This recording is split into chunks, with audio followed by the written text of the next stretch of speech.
So, welcome to this talk about C++ puzzlers. Just a couple of words about what it is. That's a bit of an experimental thing, which we came up with a while ago here with my colleagues, and I will explain a little bit further what we will do. Okay, about me. I work at PVS-Studio. We are making a static analyzer for C++ and C#. We also have Java. I'm currently the architect of the core of the C++ analyzer. And what else can I say about me? I have 3 cats and I hate legacy code. I fight it constantly. So just an introduction. As I said, this is kind of an experimental talk because it's not a usual talk format that we'll be using. It's about looking at curious things you can write in C++ and maybe scare a bit. It involves interactivity. Ideally, I would prefer to have it live on site, but what can we do, right? So about interactivity, the Discord channel for the talk, I'll be asking you questions. Please put your answers there and be brief if you can. We won't have much time. I will just try to introduce a bit of interactivity into the session. Well, hopefully we will learn something new in the process. And of course, the main reason to do anything is to have fun, right? So let's begin, shall we? Just a second. Yeah. We'll start with an easy one. And this is not a new language. This is not an operator in C++. This is literally what you can do and what can be scary in some situations. So let's consider this. I don't know why would anyone write something like that in their code. This is not from any production code, of course, but as you can see here, we are trying to do something with 2 variables and try to put this, the result of that, there is something on screen. And what do you think is going to happen here? Does it compile? Who thinks that this code is fine and it compiles? Can you please write it down in the C Puzzlers channel on Discord?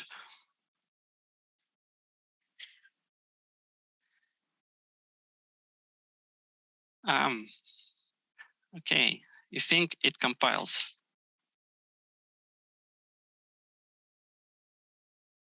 Yes, it's certainly not fine because I don't even know how to name it. It's not fine. Oh, will kiddings. I'd be amazed if that compiles. Okay, so whoever said it compiles or doesn't compile, could you please just briefly tell me why do you think so? If you think it compiles, I think you don't have to do that.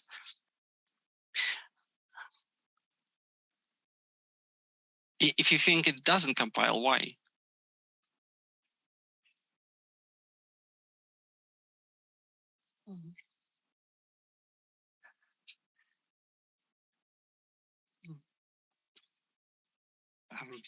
I would be amazed to just a spoiler ahead.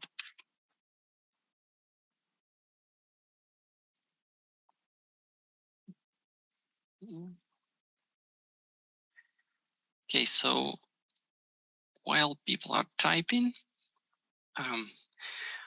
well, obviously this thing will be torn into different operators. I think that's obvious because you don't have a 5+ operator, I think, in any language.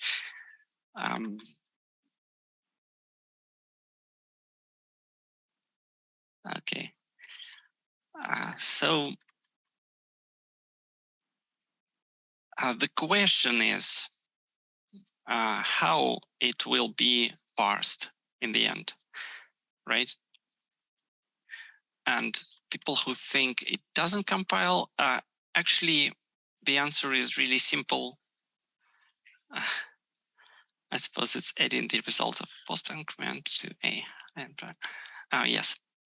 Okay, so the answer we get right now, the most recent one is, it looks like it's adding a post-increment result with the pre-increment result of another variable. Let's see.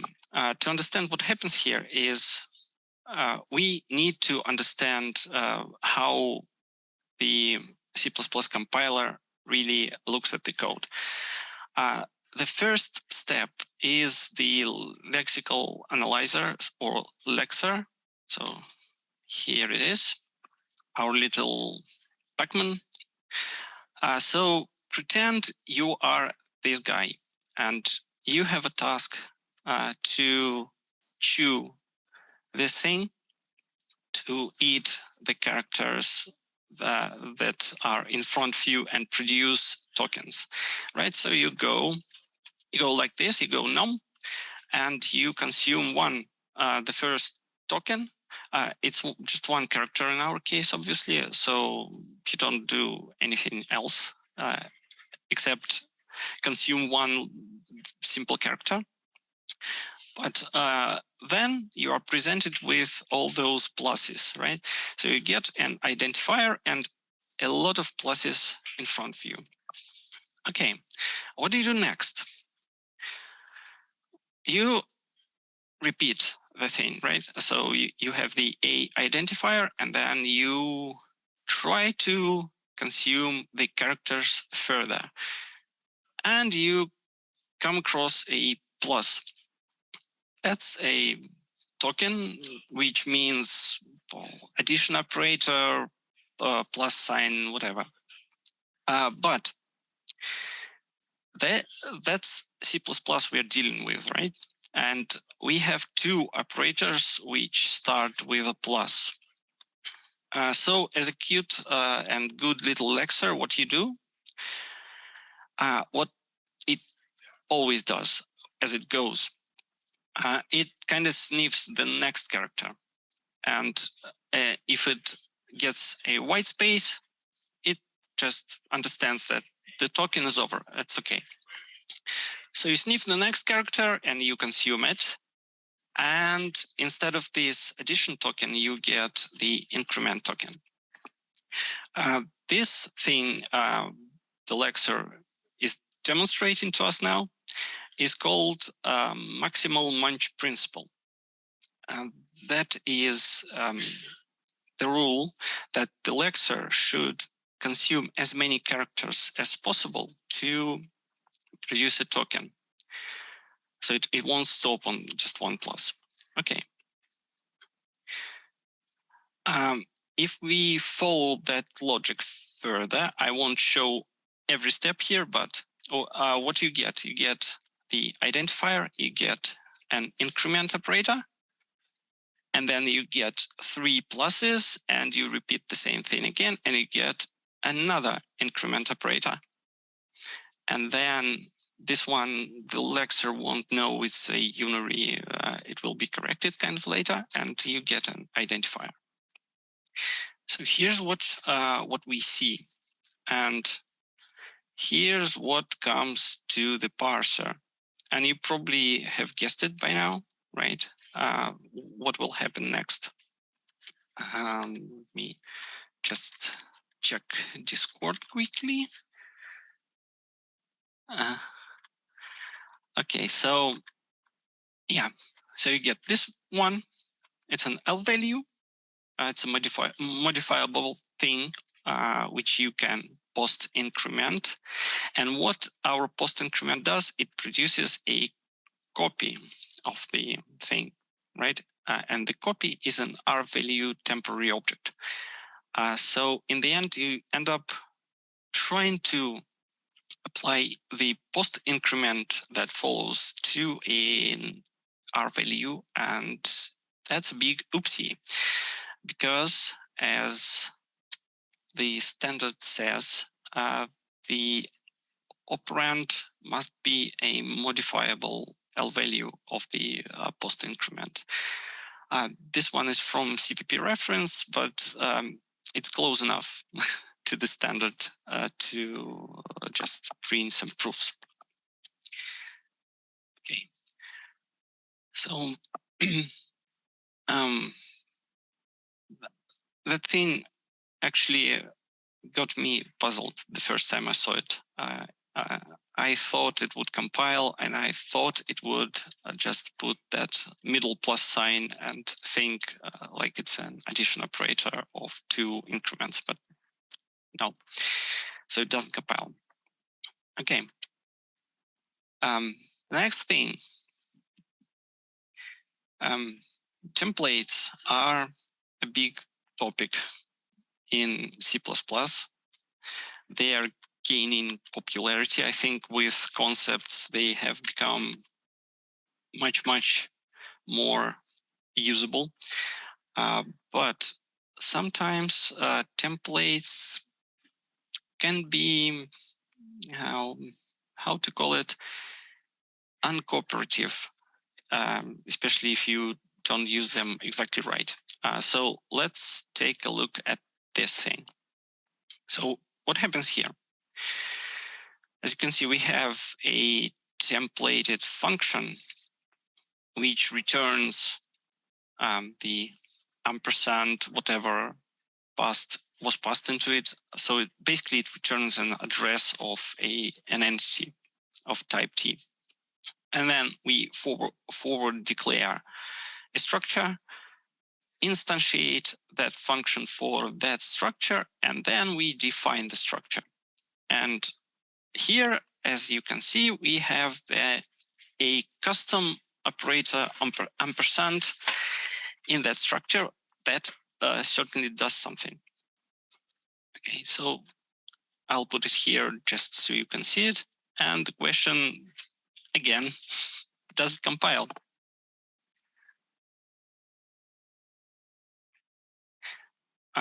Yes, but the operator ampersand will not work in the overloaded way, I think.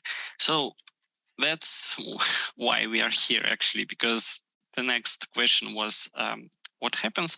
Well, actually, it's not what happens as much as which operator will it use, right? Because there is some kind of ambiguity here between 2 operators, the built-in one, which just takes your address, and the overloaded one. Let's look at this again. And yeah, again, the forward declaration of a structure, instantiation. So we have the function body at this point and an overloaded custom operator. Okay, let's ask the big 3, shall we? The big 3 is what I call them are this compiler GC clang. I know it's LLVM, but let's think of it, of the dragon as clang, and Visual Studio. Okay. Check. Right. So GCC says the images from Godbolt will be present on many slides. The GCC says that it will take the overloaded operator, believe it or not. Clang, oh, sorry, Clang says it will use the built-in one, and Microsoft Visual Studio says as GCC that it will use the overloaded custom one in this case. And that's a usual trap you get into when you try to write some cross-platform code which works on different compilers. Okay, let's see what happens here. By the way, do you know how to name this situation in just 2 words?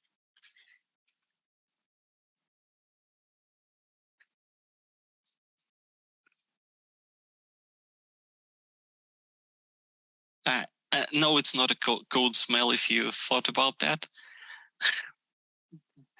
UB. I think one, but it's not polite. Right. It's not ODR violation, by the way.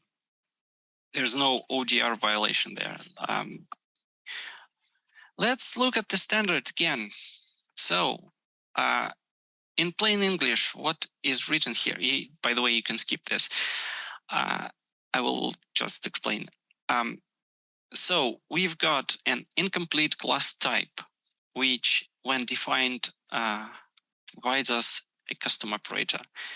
And this behavior is indeed UB, but it's not undefined behavior, it's unspecified. We are trying to apply an operator to an incomplete type, but the actual class defines it.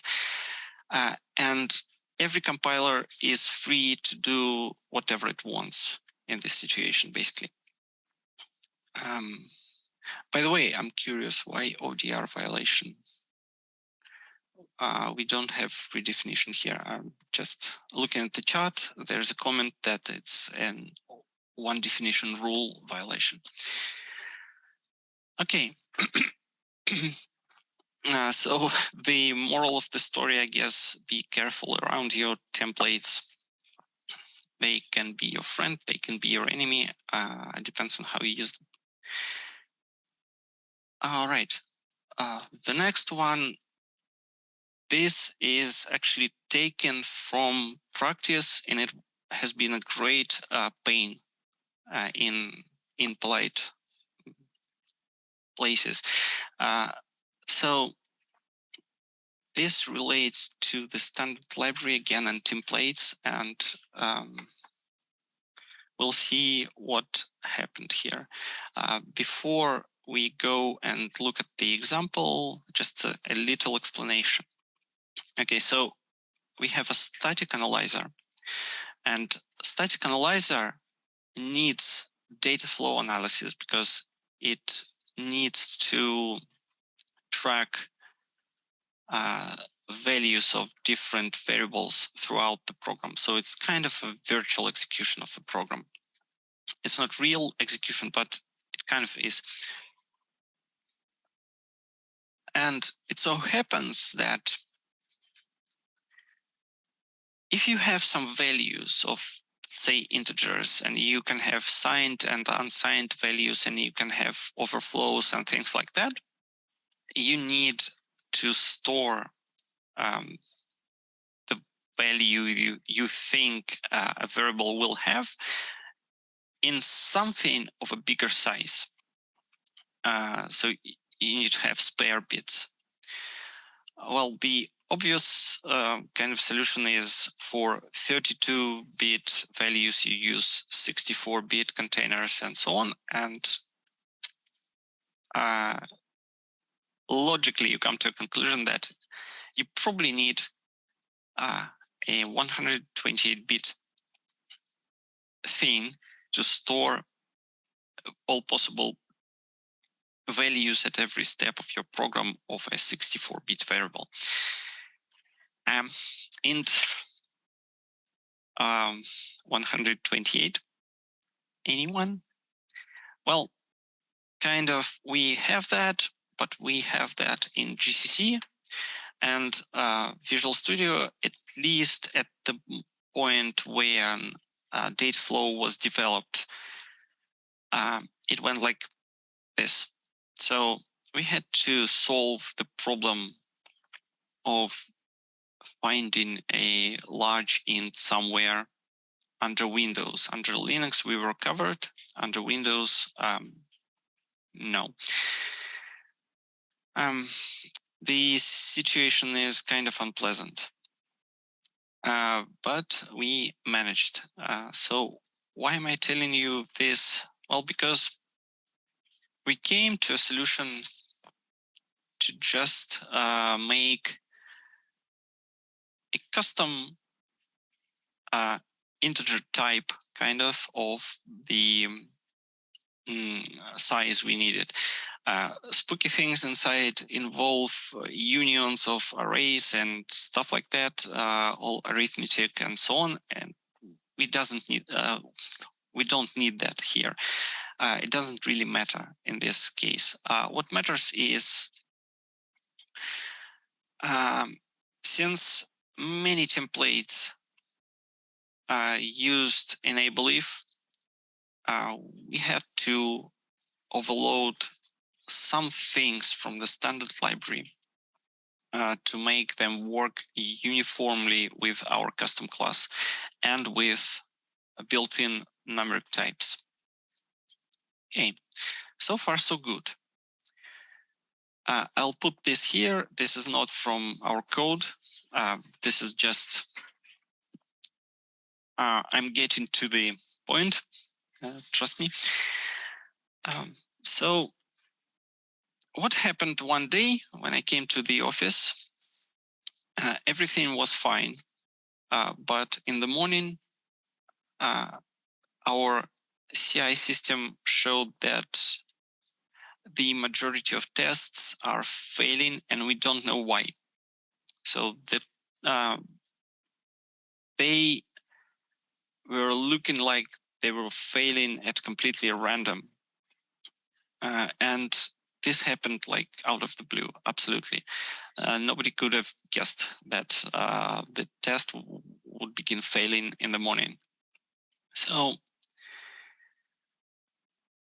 the question is, why are my tests failing? Static assert, ignore it. Here we have a class and we have a isSigned trait specialized for that class. It's supposed to give us true for our wonderful int 128. Whoever guesses it, you are my hero. Because I didn't know the pitfall. By the way, how I knew that, yes, bingo, specializing std isSigned is ubear. Yes, you guessed it. Keith, you are my hero. Debugging led us to some weird place where that was relying on that isSigned overload specialization. And somebody on the build server installed a new version of Visual Studio under Windows. So that's why the tests went like absolutely crazy.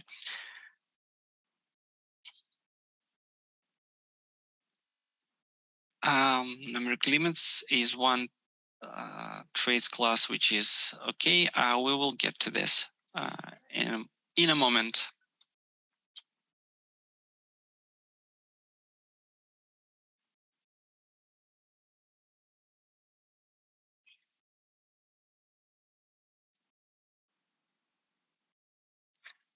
Okay, yeah, we've already kind of solved this one.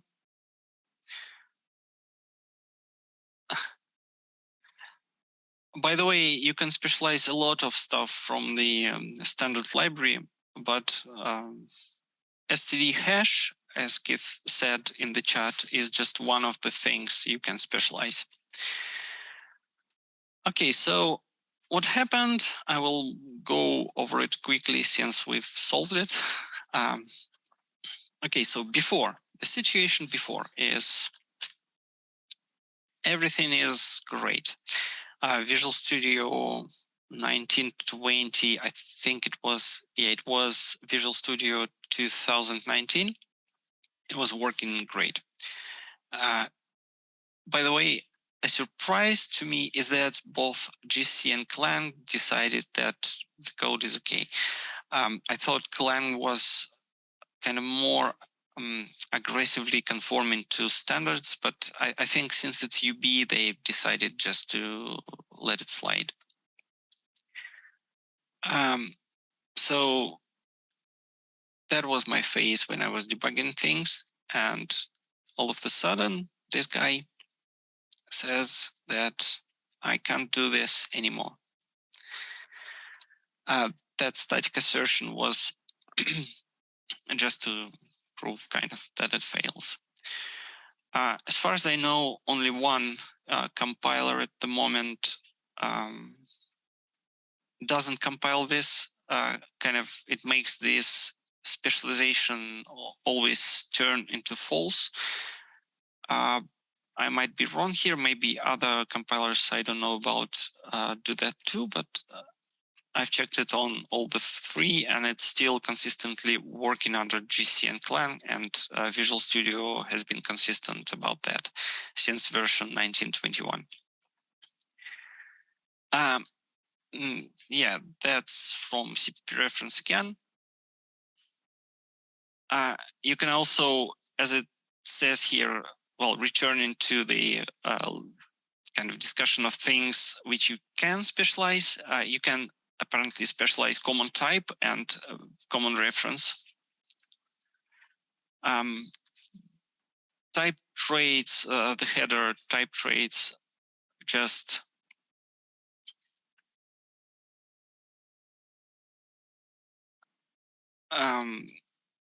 the header type traits is the most restricted one as to what you can specialize there. STD hash, of course, is the most obvious example of what you not just can, you usually have to specialize it and write your custom implementation. Yeah, so that was easier than I thought it would be, to be honest. But that's that. The next one is what good old Irvin would have liked, I think, or maybe he wouldn't have liked it because he made his Schrodinger's cat analogy or thought experiment just to prove that quantum mechanics was garbage. Let's look at this.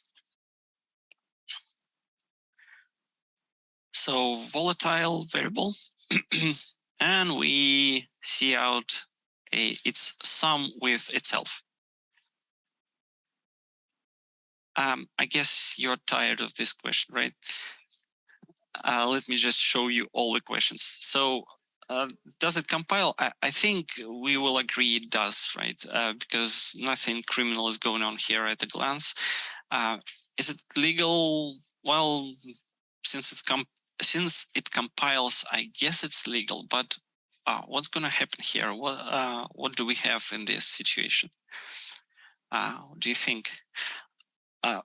More specifically, what will we see in that console window as we run it?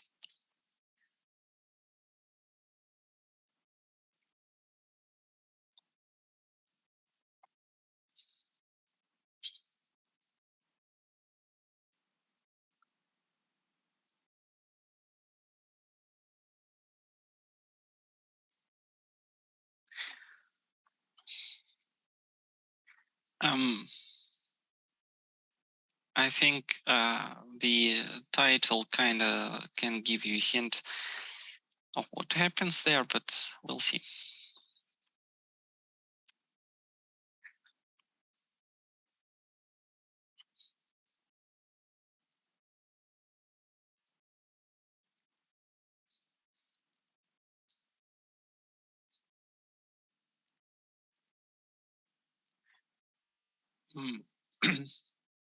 By the way, you don't have to type long sentences or anything, just one or two words can kind of the essence of what you think is going on will be fine.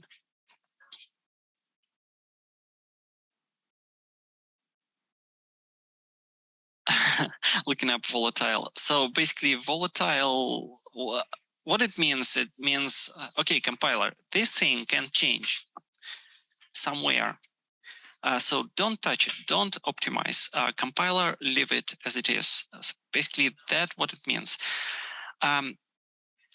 Without initializing or assigning to A, that doesn't matter here because the variable we are looking at is global, and global variables, when you start your program, they are always zero initialized. So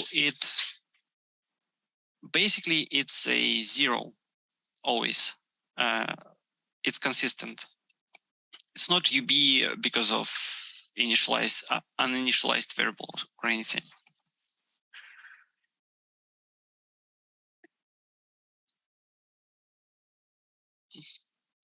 Okay, does anybody think this is UB? I mean undefined, not unspecified.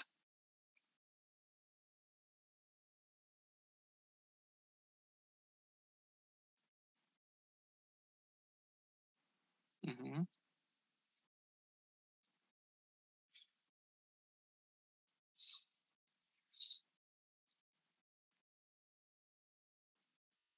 Mm-hmm. Okay, so opinions kind of divided. Some people think it's UB. Some people don't think it's UB.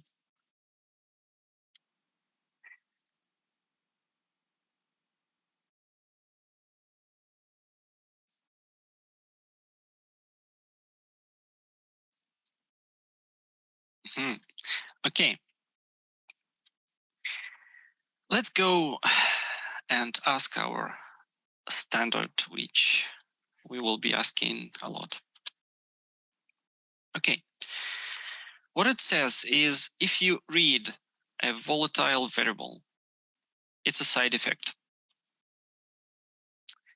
So it's always a side effect because a volatile variable can be, for example, tied to some location to your memory, which can change, or some register or some input from a device. And the compiler cannot assume it has any stable value. It should make code as if the variable were to change at any time. This side effects thing should make us think about it. It should make us look like that guy, kind of, because we have an unspecified order of operation evaluations, and in certain contexts we have unsequenced evaluations. In case of the A plus A expression, it's an unsequenced operation, two unsequenced operations that have side effects. They follow in the same expression, and therefore you can kind of calculate them in any order. And the standard says that that is indeed an undefined behavior, but not because it's uninitialized or something. it's just because we are trying to use an expression with two side effects which are unsequenced to each other. We are reading a volatile, same memory location, so yeah, undefined behavior. So just I will put it like this. Of course, there are asterisks. If you have a regular variable, that thing is totally safe. It won't give you any trouble. Just volatile variables do that. And the big three, they just put out 0 consistently, all the 3 of them. Maybe if we had a more elaborate example, we would have something funny out of code like that. I think we might, in some cases, have funny output, but in simple cases, yeah, you will just get 0. So why Schrodinger's variable? I guess you got it by now, but the proverbial cat in the box, you don't know anything about it unless you observe it. It's like this variable. It's kind of like this cat. You look at it and something bad happens, or maybe it doesn't happen. That's what the side effects are. Let me just check the chart.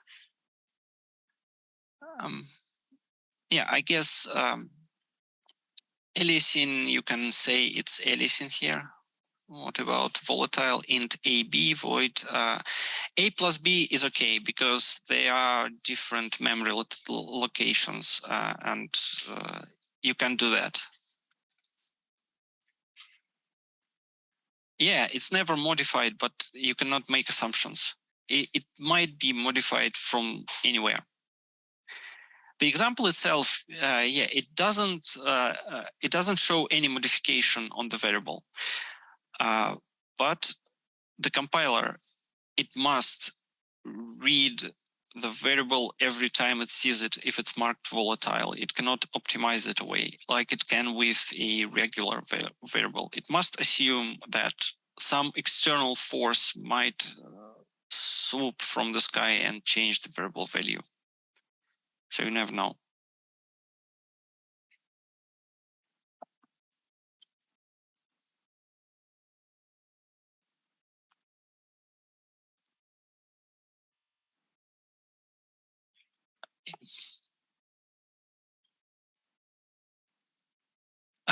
Yes, that's exactly right. That volatile variables potentially represent some hardware. If you are on some embedded system and you can tie like variables to inputs or states in memory which don't depend on you, on your program, they can be changed externally.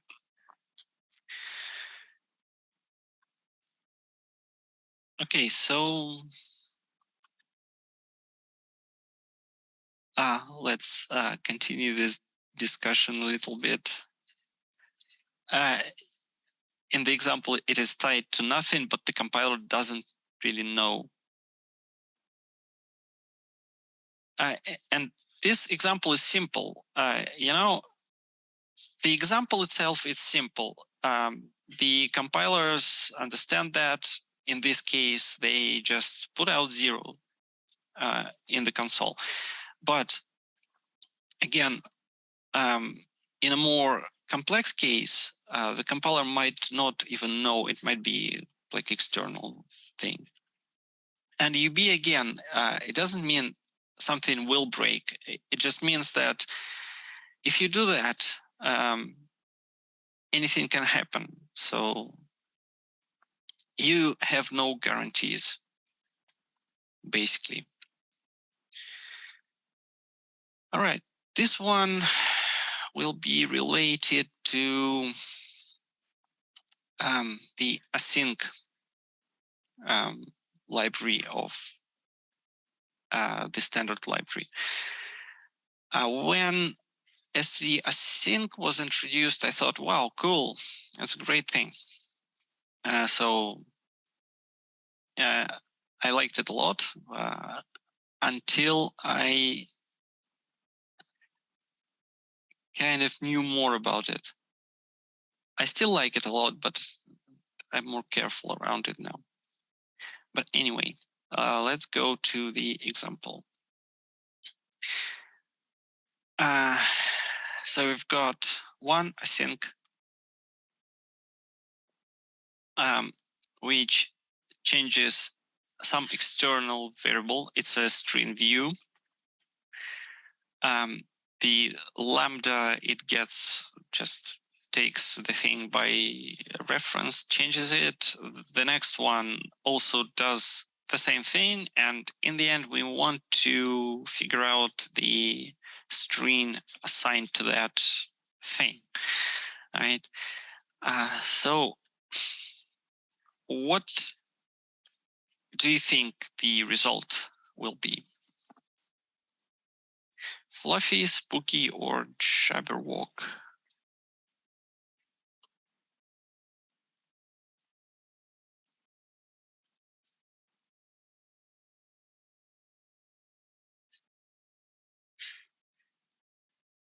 UB.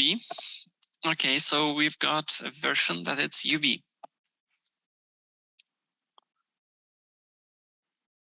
We've got 3 versions for, okay, people think it's UB.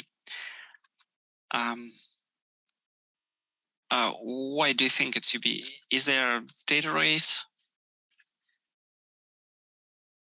Or maybe some other reason?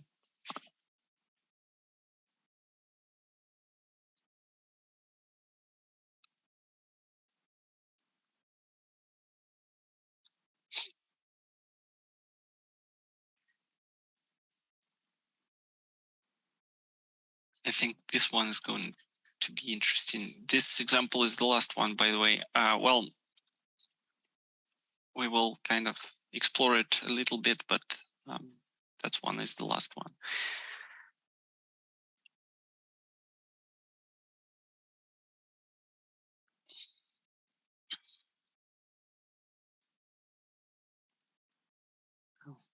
Turns out we have kind of time because we are only 43 minutes in, so we can spend a little bit more time on this.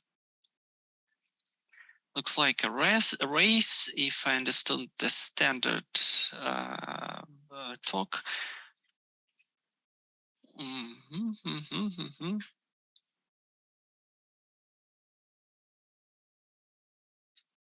Okay, so let's take a look at this. So we want to figure out the output from that. Okay, so again, GCC, Clang, Visual Studio. GCC says that the last thing assigned to the thing will be in the console. Clang agrees. And what I find particularly interesting in this case is that Visual Studio, well, it also agrees, but it kind of gives us a hint at what will happen in this situation. Those 2 warnings, for some reason, those are default settings. I didn't get them on either GCC or Clang. I got them only on Visual Studio, but I guess Microsoft's standard library has no discard attribute applied to async, and the Linux one doesn't, I think. Or maybe it's warning settings, but anyway. So the 3 compilers agree that we have the last assigned value in the console after we run it. Let's see why. So when you just call async like that, what happens is it produces a future. And this future, which holds this shared state is a temporary object. We don't store it anywhere. So immediately after the evaluation of the function call to async completes, we get this one. So we produce the feature and immediately destroy it. It sounded terrible. So the future in its destructor, it destroys the shared state it holds. And just to make things maybe more clear, maybe less clear, I don't know, let's look at the standard. And what it says is basically, if you have a future and you specify this async policy and you want to run things in parallel explicitly, the result synchronizes either when with the function which detects the ready state. So basically with a function like wait, you call it to ask, are you ready? If it's ready, the execution synchronizes with it. So it's a blocking function. Or it synchronizes with the last function that releases the shared state, which happens to be our destructor. So when this future object gets destroyed, basically you move to the next async call. So there's no UB here, there's no data race, not anything. This is a kind of a silly and expensive way to call two functions synchronously. So nothing will happen, nothing bad at least. Yeah, temporary features destructor waits. Okay. What if we changed that a little bit and made it deferred? Same code, just deferred instead of async. What do you think is going to happen here? I saw answers before when I showed this to people. Some people said it's a data race for some reason with deferred, I don't know.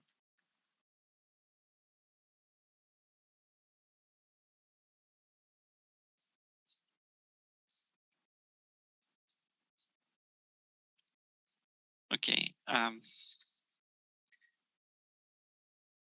And also, like here we understand, right? The future destructor gets called, it drops the shared state and something happens or maybe doesn't happen. But if we change it a little bit and do it like that. So basically this one and this one, let's just think of them. What is going to happen? Here we wait for 5 seconds until the future is ready. Well, whichever happens first.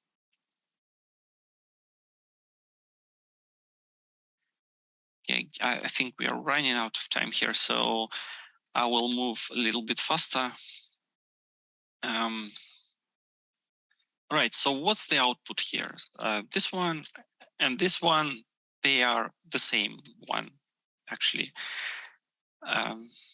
ideologically. So GC, Clan, and Visual Studio, which is complaining again about discarding features, they show us that the original initial value will be in the console. This is when you give it the deferred flag. So just to figure out why.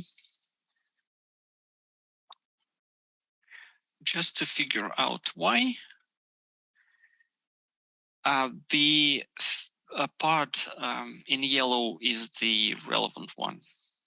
So when you do deferred, your future,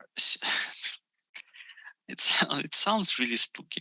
Your future synchronizes with the first non-timed waiting function you call on it.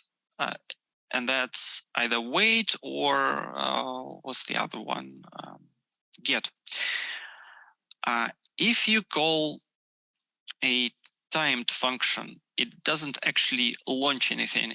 It's sitting there sniffing the state if it's ready or not, and it will give you the result according to whether or not the state is ready. And since here, if we look at this one, we don't call anything, so nothing gets executed at all. We just create a future object and destroy it, so nothing happens. This one also nothing happens because we call a timed wait function, which will happily wait there for 5 seconds, but it won't make things run really. So yeah, the answer is this. And we are just running on time as we are supposed to. I want to thank you everyone for listening to this. We have still like about 8 minutes for questions if you have any. If you don't, then we will end here. I will be in Gather Town afterwards in the QA room. If you need to reach me, I will just be there in like 5 or maybe 10 minutes after the talk.